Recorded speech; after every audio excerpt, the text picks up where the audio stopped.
Okay, so on this one that you tried already, let's just try it together, just to make sure you're kind of on the right track here. This is step 1, this is step 2, this is step 3. And so let's just literally count the boxes for at the beginning here. So I have 5 boxes here. I have, looks like 9 boxes here, and then 13 here. And so my rule here is I'm adding 4 each step. So if I went back to step 0, I would have 1 box, just to keep the pattern the same. So what is my process? Well, step 0 starts with 1 box. Step 1 starts with 1 box, but then we add 4 more. Step 2 has 1 box, but then we add 4, and then we add 4 more. And you can check that these all match up, and they do. So then we add 4, and then we add 4, and then we add 4 more.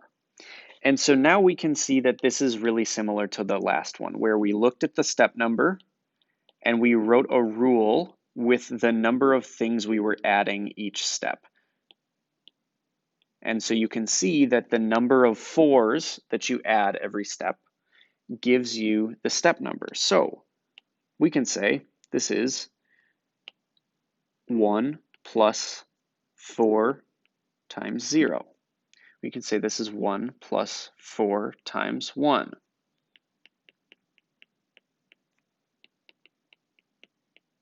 And so each time the step number shows up inside the parentheses because it counts how many times you're adding the 4. Okay. So then in step n, we could write 1 plus 4 times n. And so this would give us our formula for the step 43. So we could write 1 plus 4 times 43.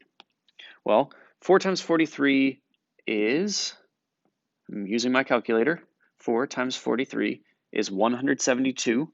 So I get 172 here. 172 plus 1 is 173. And so my answer is, in step 43, I would have 173 boxes.